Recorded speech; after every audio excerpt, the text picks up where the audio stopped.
सभी भक्तों को जय श्री कृष्णा। एक बार फिर से स्वागत है कृष्णा डिवोशन चैनल पर। आइए बड़े ही प्रेम पूर्वक हम भगवान श्री कृष्ण की लीलामयी कथा श्रवण करेंगे। श्री कृष्ण की कथा अमृतमयी है। अमृत बरसाकर यह हमारी भक्ति को पोषित करती है और श्री कृष्ण के प्रति हमारा प्रेम दिनों दिन बढ़ाती है। तो हमें नित्य ही भगवान श्री कृष्ण की कथा श्रवण करनी चाहिए। भगवान श्री कृष्ण में अपना मन लगाना चाहिए। दुनिया में चाहे हम देह से रहते हैं और अपनी जिम्मेवारियों को निभाते हैं, लेकिन मन से हमें सदैव श्री कृष्ण का स्मरण करना चाहिए। तो आइए आज श्री कृष्ण चरित अमृतम कथा स्टार्ट करते हैं और आज का भाग है 292।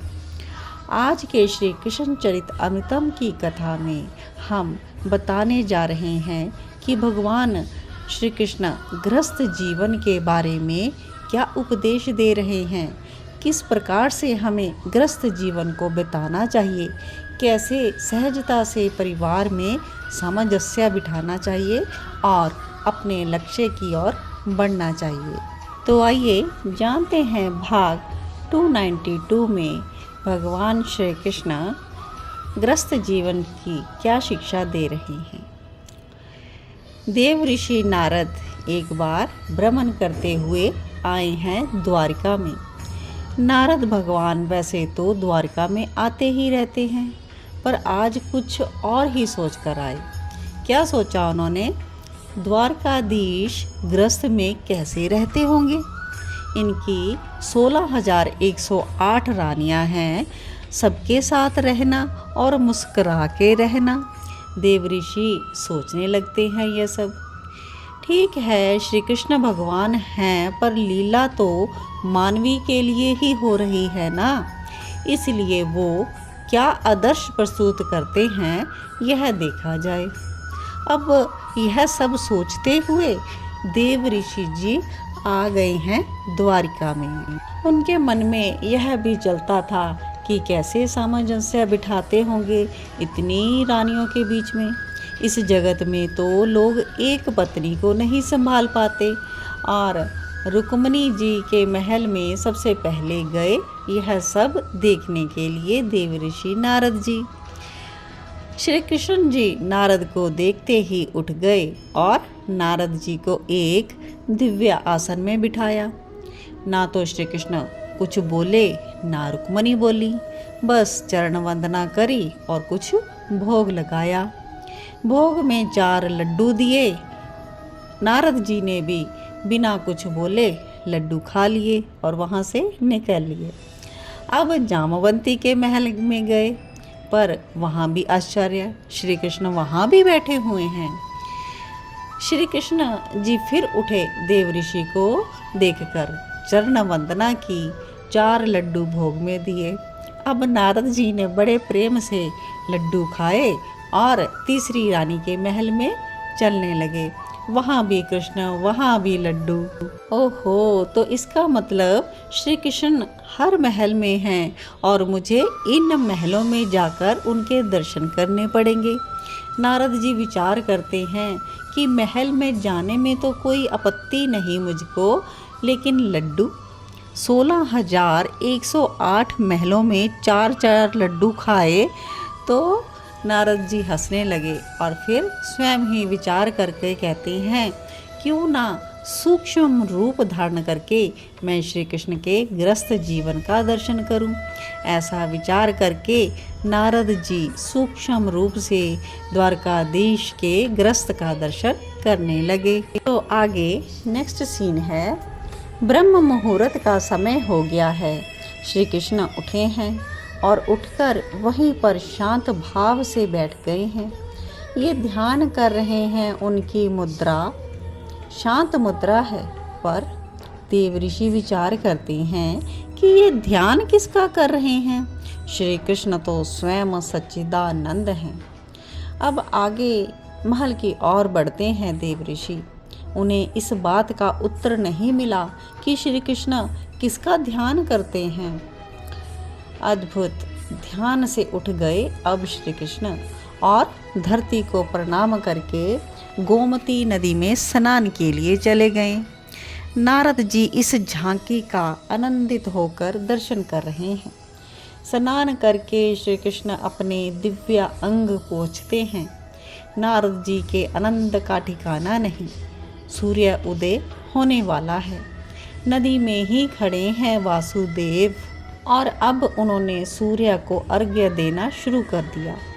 नारद जी को लग रहा था मानो सूर्य भी आनंदित हो रहे हों, और हो क्यों नहीं, जमाता भी तो हैं श्री कृष्ण उनके। आहो, अब तो श्री कृष्ण गायत्री का जप कर रहे हैं, गोमती में खड़े होकर ही। नारद जी यह सब दर्शन कर रहे हैं और अपलक दर्शन करते हुए आनंद ले रहे हैं। अब कहाँ जा रहे हैं श्री कृष्ण, यह देख नारद जी पीछे पीछे चल दिए। ये तो वसुदेव और माता देवकी का महल है। थोड़ी तेज चाल से चलने लगे नारद जी। भगवान श्री कृष्ण जाते हैं अपनी माता पिता के महल में और सीधा जाकर उनके चरणों में मस्तक को रख देते हैं। ये नित्य करना आवश्यक है क्या? देवकी माता ने गदगद स्वर में कहा। माता, इतनी भी क्या कृपणता, अपने पवित्र कर तो पुत्र से मस्तक में रख दीजिए। माता देवकी और पिता वसुदेव जी आशीष देते हैं और श्री कृष्ण अब वहाँ से निकल चले हैं अपने महल में।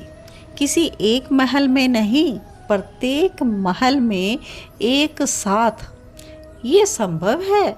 विदुर जी पूछ रहे हैं उद्धव जी से, क्योंकि कथा जो है विदुर जी को सुना रहे हैं उद्धव जी। उद्धव जी श्री कृष्ण के परम मित्र हैं और उन्होंने यह सारी लीला स्वयं श्री कृष्ण के मुख से सुनी है।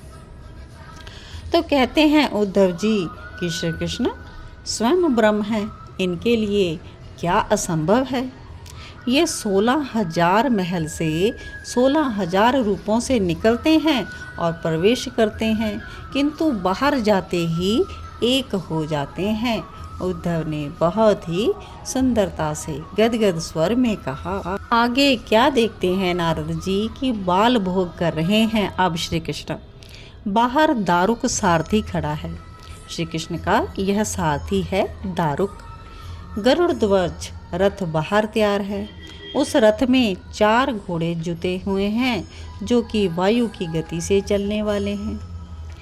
श्री कृष्ण के अश्वों का नाम क्या है, यह भी सुन लीजिए। श्री कृष्ण के अश्वों का नाम सुनने से भी मंगल ही होता है। तो प्रेम पूर्वक आप सभी श्री कृष्ण के अश्वों के नाम सुनिए। शव्य, सुग्रीव, मेघ पुष्प, बल्लाह। ये अश्व अद्भुत थे, श्री कृष्ण के बहुत ही प्रिय थे ये सारे अश्व। अब बाल भोग करके श्री कृष्ण बाहर आ गए। दारुक ने झुककर प्रणाम किया श्री कृष्ण को और श्री कृष्ण मुस्कुराकर रथ में बैठे। तब रथ चल पड़ा। कहाँ जा रहे हैं? सुधर्मा सभा। ये श्री कृष्ण की सभा का नाम था। इस सभा में हजारों क्या लाखों लोग भी आराम से बैठ सकते थे। गर्मी में गर्मी नहीं लगती थी और शीतकाल में शीत का प्रकोप कभी नहीं होता था। अब नारद जी उस सभा में पहुंच गए। श्री कृष्ण का रथ सभा के मुख्य द्वार पर जाकर रुका।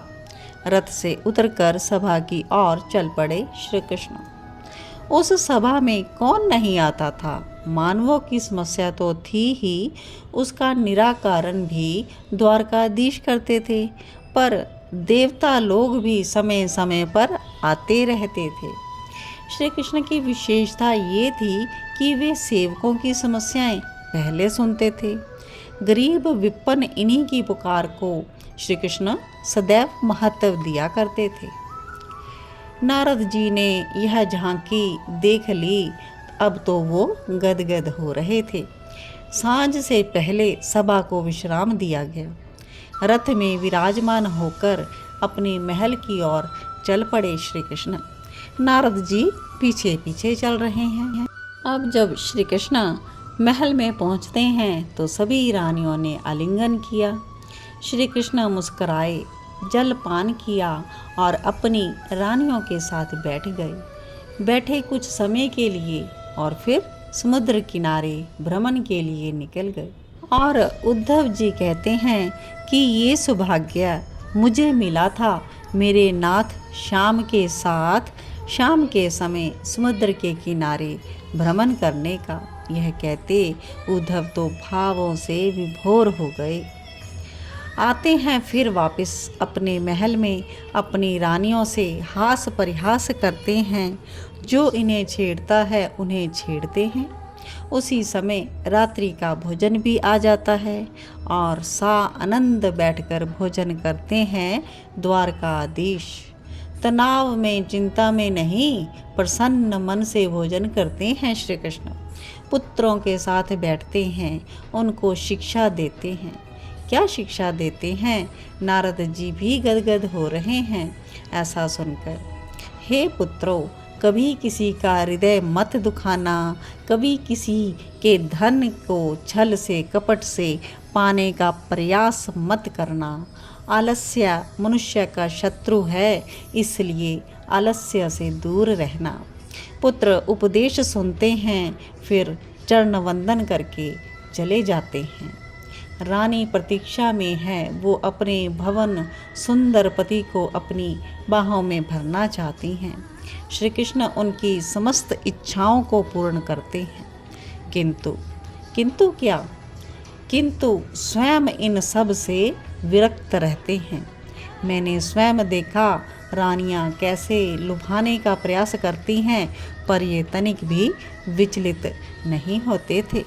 तभी तो श्री कृष्ण आत्मा राम हैं। ओहो, अब समझ में आया। ब्रह्म मुहूर्त में अपना ही ध्यान करते हैं श्री कृष्ण। यह सोच नारद जी भी आनंदित हो गए। अब नेक्स्ट सीन है, देव ऋषि जी ने जब सब यह लीला देख ली श्री कृष्ण की, तो वह उनके सामने जाते हैं और श्री कृष्ण पूछते हैं उनसे, देव ऋषि आप कब आए? तो क्या कहते हैं नारद जी, मैं तो 6 महीने से आपकी द्वारिका में हूँ। नाथ, आपकी अद्भुत लीला देख रहा था। अद्भुत लीला है आपकी। भगवान वासुदेव बस नारद जी को देखकर मुस्करा दिए, क्योंकि वह तो आत्मा राम हैं और लीलामयी हैं। क्या क्या लीला वह रचते हैं वह जानते हैं।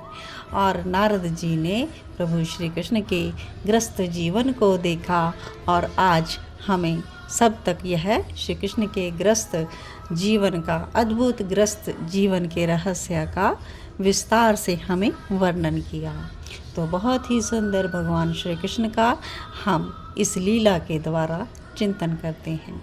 आप सभी इस वीडियो को आगे भी ज़्यादा से ज़्यादा शेयर करें, ताकि अन्य भक्त भी भगवान श्री कृष्ण की इस अद्भुत उपदेश ग्रस्त जीवन की लीला को श्रवण कर सके। आप सभी भक्तों के चरणों में दंडवत प्रणाम। जय हो प्रिया प्रीतम की जय हो, मेरी लाडली लाल सरकार की जय हो, भगवान श्री कृष्ण की जय हो। जय जय श्यामा, जय जय श्याम, जय जय श्री वृंदावन धाम की जय हो।